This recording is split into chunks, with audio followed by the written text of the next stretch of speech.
My name is Koi Perich, and I play football for the Minnesota Gophers. Perich with a lane, throws it outside, down the sideline, Tommy Dolman can't stop him. Joyner breaks a tackle, Joyner loses the football, it's loose, scramble for it, to the end zone, intercepted, Koi Perich. Super talented football player, a player that they believe has a very bright future. So I first started golf when I was a sophomore in high school, and when I first picked a club, I was addicted, and I started playing every summer that I could. I would rate my golf game about a 5. I think I could drive the ball far, but my short game, especially my putting, is below average. Definitely my biggest weakness are the par 3s. I feel like if I don't hit the green, I'm not gonna get a par, but either way, it's all just fun and games. I chose second swing because they're the best around. What can you ask about them? Today, I'm hopefully here to improve just a little bit every part of my game. Just trying to get better in the little things that come into it. So today we have Koi Perich, Gopher football player, standout, in for a fitting to see what kind of golf equipment is going to work best for him. In most cases, we ask customers to bring in their current clubs so we can kind of baseline and test what's going on. Koi didn't have his width, so we started with something based on measurements. We went about a +1/2 inch, a couple of degrees upright in the lie, and a very stiff shaft for the athlete he is. We're looking to get Koi into the best possible club fit. Really, we're going to take a look at the whole bag and see what kind of clubs we want, from irons to driver, and kind of fill everything in between. Well, Koi, welcome to the fitting bay here at Second Swing. I'm glad to have you in this morning. We're going to take a look at some club options for you. We want to make sure that we get the right fit. For me, I talk a little bit about club, swing, and ball. Those are the 3 things that happen when we get out and golf. From a club perspective, one of the things we're looking at is a length and strength. So I've got to have something that's strong enough for you.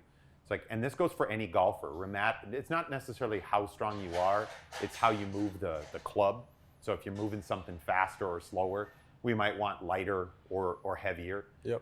And so we'll talk a little bit about that. From a swing perspective, there's a little talk that we can have in terms of what's going on with your swing, but the reality is, like, if you're making a good motion, we don't mess around with that. And then the third thing is really more kind of like what happens to the ball. We're talking about the ball because it's we hit it, we go find it, we do it again. So those are the kind of the 3 things that we're going to look at in this fitting. So let's get you dialed in on some clubs. Let's dial it in.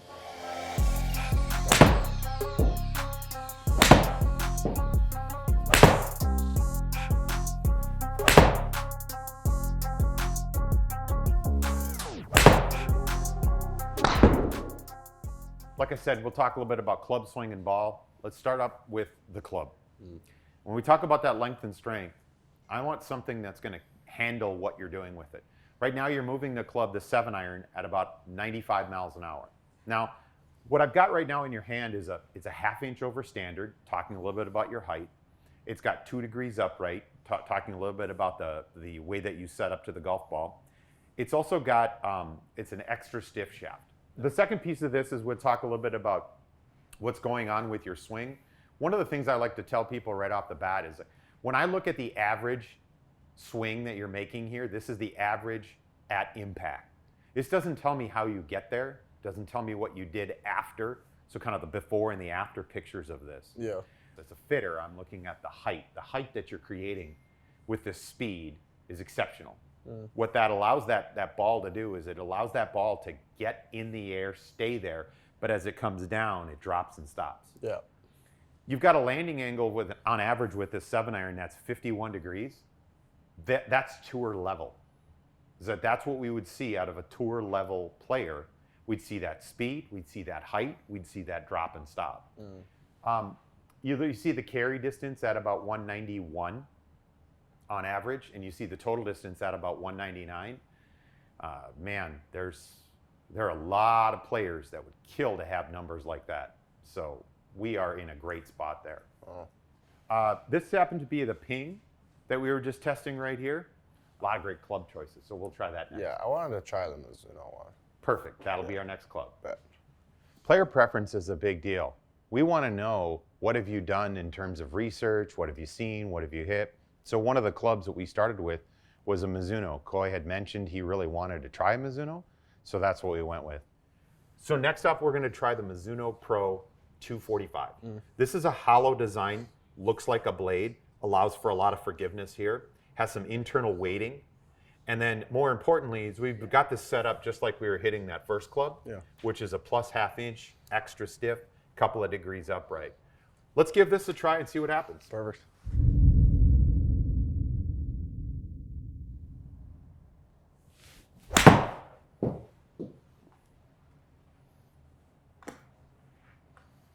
Yeah, one of the reasons we use a 7-iron for our testing is that it's like the middle of the set. So if you're talking about just like the irons as an example, this would be kind of right in the middle of that. Yeah. Yeah. Okay.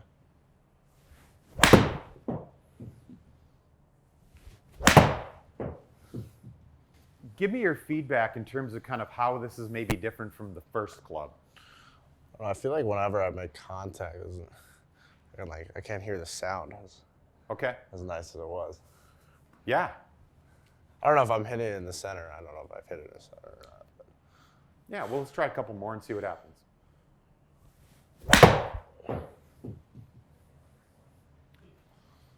Yeah, that was nice. That was better. Well, let's take a look at this for a quick second because, you know, we may look at it and say to ourselves, this maybe wasn't as good as the first one, but I also want to show you the consistency amongst them.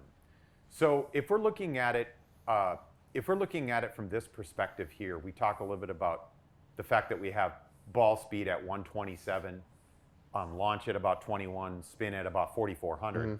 We look here, and that's about 119, about 19, and 4,600. These are different, but you also hit them very consistent. So in both instances, you did very well with both clubs. Individually, there was a bigger gap in terms of what the numbers were. Yeah. That's some of the things that we want to look at in terms of helping decide, well, what would be the right fit for us. It might be a look, might be a feel. It definitely could be performance. You hit every one of these at the same distance. That's consistency we look for. So, for instance, if you carry the shot here 175 yards every time, it's plus or minus a yard.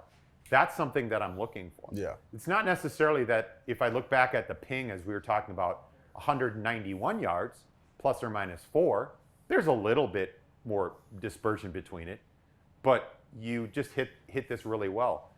There's 4 things that happen to a golf ball when it gets struck by a club. Ball speed, launch, spin, and direction. We're trying to maximize or optimize those 4 things. I'm looking at it saying, hey, all the distance is there. He's got club speed, he's got ball speed, but I really want to try to get this ball to launch in a great window, come down and stop, giving him some control. I also look at this from the swing perspective too, and one of the things that we were talking about earlier was the idea of what happens if we're talking about the face and the path as an example. So if you're looking at club path right here, get this one like this real quick. If you're looking at the path is very consistent. It's 1, 2, 2, 2, and even 3. Same thing as we were talking about the ping here. It's 0, 0, 0, 0, 0, 0, 0 right down the board. It's like you're moving the club very consistently. The thing that's not, and it will always change, as I mentioned earlier, is the face angle. Yeah. All right, we try to kind of maybe steer it and guide it a little bit, but you can see some variation where we go from 1 to 2, 1, squared, 2, 1, and then all of a sudden the other way a little bit. Yeah. That was very consistent with the ping. Now you look at -1, +2, -6, -3, or -3. So there's some larger variation going on there. So is positive a draw or? Positive is to the right Positive. in this case, yes, and negative would be to the left. Okay. And that's a great question. Is really what this entails is this line right here in the middle, which is 0. Yeah. 0 is not, it's not perfect. 0 doesn't. I don't need to hit the ball at 0. It doesn't have. There's nothing with 0 that we have to do something with. It's just a reference point against. Okay. Yeah, that's all. So we'll call it the goal line. Just defend the goal line. So that's not a bad choice. Let's take a look at maybe a different club for that as well. Yeah, perfect. Same sort of setup. We've got a good test base to start with, a little bit longer, a little bit upright. We're going to go into a Srixon now. Another great company that has a forged body, so it has a nice soft feel to it. It's got a cavity back design, very similar to the first two that we've already hit, which is a Mizuno and a Ping. Same setup. Let's try this and see what happens with this. Perfect.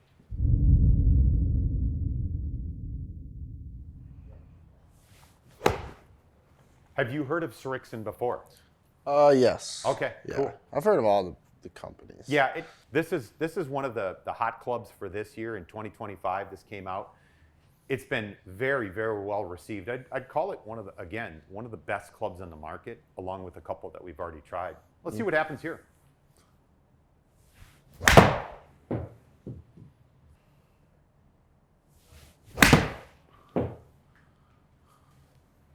What are your first impressions about this?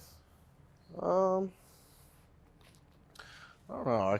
It's kind of hard for me to like tell the difference kind of between these clubs. I feel like they're all pretty similar. I mean, I feel like it's a little heavier like on the take back. Okay, good. Yeah, that's good feedback. Good. That's enough with that. So as we look at this as a comparison, right, I probably only need 3 or 4 swings to figure out whether something's going to work for us. All right. One more. Let's try this. This is called the T200 by Titleist. Same setup, a little bit longer, a little bit upright, and we want to kind of keep things in line with the same thing that we've been doing with all these others. So let's try this. Perfect.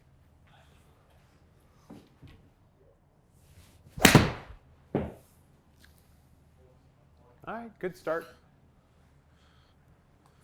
I really just feel like based off just the grip. Yeah. I felt I like the grip better. I feel like it's thicker than that other one.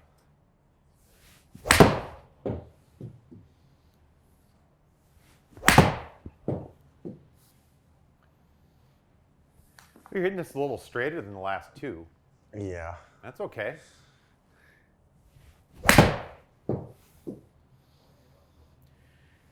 This is kind of getting us back towards where we were in the first club that we were trying. Let's take a look at everything kind of as an overall map here. The first thing I'm looking at is taking some of these and maybe just excluding them. We didn't hit the Srixon ZXi5 all that well.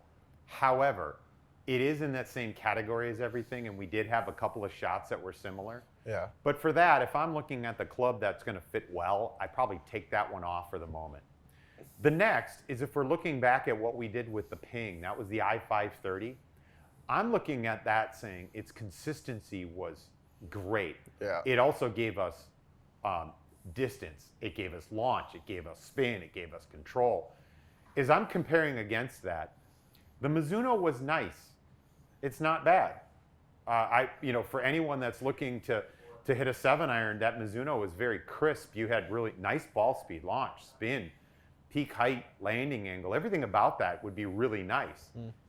Except for against the Ping was even more precise. And then we have the Titleist T200 in your hand. And again, not a bad choice by any means. Again, you've got some ball speed with it, launch and spin. If I'm looking at someone walks in and says, hey, I'm looking for a nice solid 7-iron, I think we've hit the best 4 in the market. We've hit the top 3 that we've gone through here. And I would narrow this back down to the Ping. We noticed pretty early on that Koi was hitting the Ping really well. He's already had Ping. He currently has Ping. And from a look and feel perspective, those aren't measurables for me, but those are certainly things that he might have picked up on. It's familiar, it's comfortable.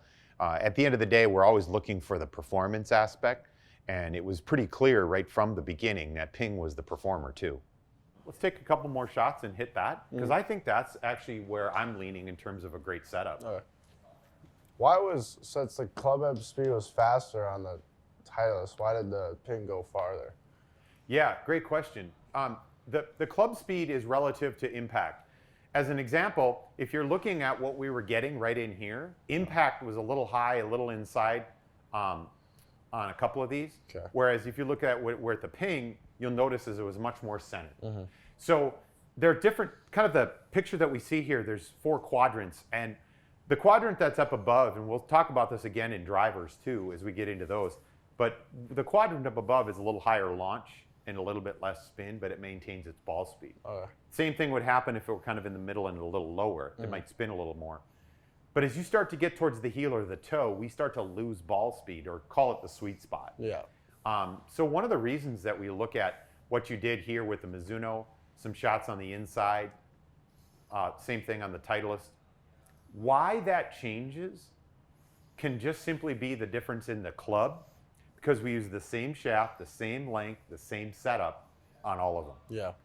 And that's one of the reasons why you want to come in and get a fit. It's like you could go try all these different combinations you want, but when we compare more of an apple to an apple like this, now we're looking at, all right, we've got the right shaft, we've got the right length, we've got the right setup, and if it's a look and a feel. So that's why I think it's so important we have an opportunity to just look at some different options. Yeah. Yeah. Unfortunately. Let's hit a few more with the ping and kind of get back to what I think might be our fit.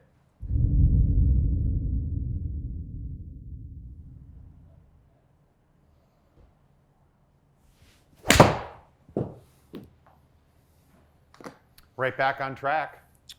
Right back on track. Yep. This is a center strike, great ball speed, launch, spin, carry, everything that we were looking for.